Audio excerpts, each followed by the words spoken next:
बार full flag मोल है। 40,000 वोटों से जीत रहे हैं। 40,000 वोट। हाँ जी, छोटी मोटी नहीं, फुल मारेंगे रिकॉर्ड तोड़। अच्छा जी। हाँ जी। अच्छा, बीजेपी के काम और कांग्रेस के काम को कैसा देखते हो? 10 साल पहले बीजेपी ने कोई काम किया ही नहीं, पेपर लीक सरकार है तो। अच्छा जी। बच्चे परेशान हैं। बिना पर्ची की नौकरी दिया। कहाँ है नौकरी? कितनी दी है? 2 लाख नौकरी अभी पड़ी है हरियाणा के अंदर, एक भी नहीं भरी। पेपर दे के आते हैं बच्चे, आए पेपर लीक हो गया जी, फिर दोबारा कैंसिल, फिर बच्चे धक्के आते फिरते हैं जी। नमस्कार जी। नमस्कार जी। क्या नाम है जी? Doctor CV Saini. कांग्रेस सरकार में ज़्यादा जी। पर्टिकुलरली कैथल में जो विकास कार्य हुए जी। रणदीप सुरजेवाला जी के समय में हुए और उन्होंने दिल खोलकर यहाँ पर ग्रांट ले आए और उसको शहर में लगाया, चाहे हॉस्पिटल हो, चाहे बस स्टैंड हो, चाहे ड्राइविंग स्कूल हो, चाहे ये फ्लाईओवर है, और चाहे यूनिवर्सिटी है, चाहे रोड्स का निर्माण है जी। हर काम में उन्होंने इंटरेस्ट लिया है और इंटरेस्ट लेके ही उन्होंने काम करवाए हैं। कैथल को उन्होंने अपना शहर समझ कर, क्योंकि वो पर्टिकुलरली कैथल डिस्ट्रिक्ट से ही बिलोंग करते हैं जी। तो कैथल को अपना शहर समझ कर ही उन्होंने अपने सारे विकास कार्य करवाए हैं। और अब की बार आदित्य जो सुरजेवाला उनके पुत्र कैंडिडेट आए हैं, हम उम्मीद करते हैं कि वो उनसे भी बढ़कर कार्य करें। ऐसा है जी, बिना खर्ची के बिना पर्ची के नौकरी है ना, ये ढकोसला है। अच्छा जी। मैं आपको बताता हूँ, 10% बच्चे इंटेलिजेंट हैं जी। सभी नौकरियों में, 10% बच्चे ही घूम रहे हैं। जी। जहाँ 10वीं क्लास बच्चा की ज़रूरत है, उसे रोज़गार की ज़रूरत है, वहाँ PhD लग रहा करने। 1 महीने बाद वो PhD छोड़ देता है, वो 10वीं पास वाला बच्चा रह जाता है। जी। सभी नौकरियों में यही हाल है। 10% जो बच्चे इंटेलिजेंट हैं वही सभी नौकरियों में घूम रहे हैं, एक को छोड़ते हैं एक पकड़ लेते हैं, एक को छोड़ते हैं एक पकड़ लेते हैं। जो गरीब जनता है वो रह जाती है। तो इसीलिए कोई ऐसा कांग्रेस पार्टी आएगी, रणदीप सुरजेवाला कम से कम भी बहुत वोटों से जीतेगा, पिछला रिकॉर्ड टूटेगा जी। और आदित्य सुरजेवाला जी, रणदीप सुरजेवाला का पुत्र आदित्य सुरजेवाला जी, बात एक ही है, रणदीप सुरजेवाला और आदित्य सुरजेवाला एक ही हैं। और मैं आपको एक संदेश देना चाहता हूँ पूरी जनता को, कैथल की जनता को भी, आपने जो वोट डालनी है वो काम की वोट डालनी है। राजनीति में काम करने वाले की कोई जात नहीं होती। आपने कोई जात से ऊपर उठकर, जात पात से ऊपर उठकर वोट डालनी है, और तभी हमारा शहर आगे बढ़ेगा, हमारा हरियाणा आगे बढ़ेगा, हमारा देश आगे बढ़ेगा। 2005 में जब यहाँ बड़े सुरजेवाला साहब आए जी। तो यहाँ तरक्की का दरवाज़ा तब खुला था जी। उससे पहले जो भी आए किसी ने कोई काम किए नहीं। जी। सुरजेवाला के आने से सभी बिरादरियों के भाग खुले, सभी बिरादरियों की धर्मशालाएँ बनी जी। सभी बिरादरियों के टोटल काम हुए। जिसने जो मांगा, किसी ने भी जो मांग लिया वो सबको दिया। किसी की ये नहीं पूछी किसी की जात क्या है, किसी को ये नहीं पूछा तेरा मजहब क्या है, किसी को ये नहीं पूछा कि तू कौन है। किसी ने भी पाछे से एक उंगली खड़ी कर दी, मेरी गली रह गई जी। उसी की रातों रात गली फित्ते लगे, फरमाइश हुई, ठेकेदार को बोल दिया कि 15 दिन के अंदर अंदर ये गली बननी चाहिए, चाहे वो उस गली से था या उस गली से ना था। कोई भी आदमी हमारा कैथल का सुरजेवाले के विकास से अछूता नहीं रहा।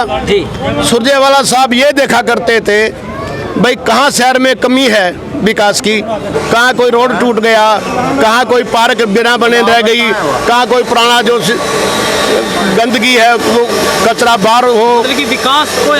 विकास विकास ही नहीं होया, रिकॉर्ड तोड़ विकास होया। और उन्हीं विकास के नाम पे आज सुरजेवाले के साथ ये पूरा कैथल हल्का खड़ा है। तो युवा होता है, युवा तो देश की रीढ़ की हड्डी है। युवा तो समाज की दिशा और दशा को बदल देता है, देश की दिशा और दशा को। विदेश में रह करते तो कुछ जानता है भाई साहब, विदेशों में जाने वाला इंसान मतलब पागल है। जो विदेश में जा रहा है वो इंसान पागल तो नहीं है, स्टडी करिए, पढ़े लिखे आदमी है, विदेश से कुछ सीख के ही आया है वो। अच्छा, भाजपा के काम में और कांग्रेस के काम में कैसा देखते हो? आज का दौर है जो भाजपा का दौर है, तो कैसा देख रहे हो? भाई साहब, दौर तो आपने सबने पता ही है, देखो कैसा दौर है। जो विकास कांग्रेस के राज में हुए हैं वो विकास भाजपा के राज में हमें तो लगता नहीं हुए हैं जी। की बार कांग्रेस की सरकार बनाएंगे और मैं सभी से विनती करता हूँ कि ज़्यादा से ज़्यादा मतों से विजयी बनाया आदित्य सुरजेवाला। रोजगार पहले भी मिलता आया था और रोजगार अब भी मिल रहा है जी। रोज़गार जब पहले 2005 में कांग्रेस की सरकार थी उस टाइम भी रोज़गार बहुत मिला है और अब भी आगे आदित्य सुरजेवाला जी आएंगे और रोज़गार ऐसे ही मिलता रहेगा। विकास कार्य होंगे।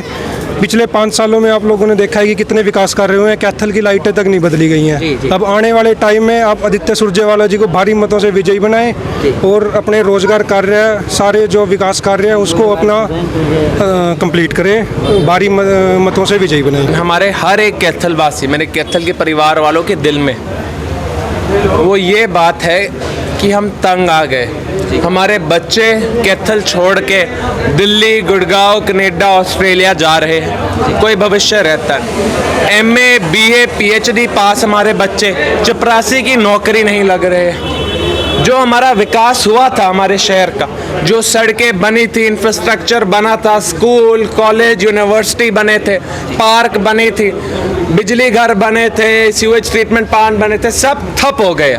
कोई मेंटेनेंस नहीं हुई, कोई काम नहीं हुआ। हम सबके दिल में एक ही चीज़, एक बार फिर से हमें विकास के रास्ते पे चलना है, न्याय के रास्ते पे चलना है, सच के रास्ते पे चलना है। और वो रणदीप सुरजेवाला जी और सुरजेवाला परिवार कांग्रेस पार्टी उस पर चल के दिखाएगी। और 5 तारीख को मैं जानता हूं इतने बड़े मार्जिन में सब कांग्रेस के वोट देंगे कि 8 तारीख को एक ऐतिहासिक जीत लेके आएंगे हम। कहीं ना कहीं नौजवान युवा बेरोजगार फिर रहे हैं, क्या उनके बारे में भी सोचा जाएगा सरकार में? हम तो सबसे पहले उनके बारे में ही सोच रहे हैं। कैथल और हरियाणा 3 से 4% बेरोजगारी पे होता था 2014 में, आज 40% टॉप गए। मुझे सबसे ज़्यादा चिंता अपने नौजवान साथी की होती। बहुत अच्छे पढ़े लिखे, बहुत ज़्यादा मेहनती हमारे साथ, काम करने के लिए तैयार है। ये भाजपा सरकार हमारे बारे में सोचती ही नहीं। ये वो सरकार है जो बोलती है 15,000 हर महीने के लिए तुम जाके इजराइल चले जाओ, वहाँ जंग में लड़ लो, वहाँ मर जाओ। अपने खुद के फौज में ही ना लड़ो, जाके इजराइल में लड़ो, यूक्रेन में लड़ो। ये तो हमारे बच्चों के भविष्य के बारे में सोचती नहीं। मैं तो खुद बोलता हूँ, मैं खुद अपने साथियों के भविष्य में के बारे में सोचूंगा, हाथ में हाथ दे के उनके साथ लड़ूंगा। लगता है कि भाजपा बिना खर्चे बिना पर्चे की नौकरी दे पा रही है आपको? ये भाजपा सरकार तो नौकरी ही नहीं दे पा। 2 लाख से अधिक सरकारी पद खाली पड़े हुए हैं, हम सब ने देख लिया। प्राइवेट रोजगार एक भी नया आया नहीं। कोई नेशनल इंटरनेशनल इन्वेस्टमेंट जो आनी चाहिए, फैक्ट्री खोलने की, दफ्तर खोलने की, वो आई नहीं। जब हमारी कांग्रेस सरकार आएगी हम एक नया सिस्टम बनाएंगे, इस CET स्कैम को बदल के, CET के जुमले को बदल के, जो बिल्कुल फ्री एंड फेयर होए। जो बच्चा एग्जाम में मार्क लेकर आएगा, एक फ्री एंड फेयर एग्जाम जो लीक नहीं होता है, जिसके आंसर सही होते हैं, जिसकी मार्किंग गलत नहीं होती है, एक ऐसा फ्री एंड फेयर एग्जाम लेके आएंगे, उसके हिसाब से नौकरियां दी जाएगी। जो 2 लाख से अधिक नौकरियां खाली है उनको हम भरेंगे और नई नौकरियां भी देंगे।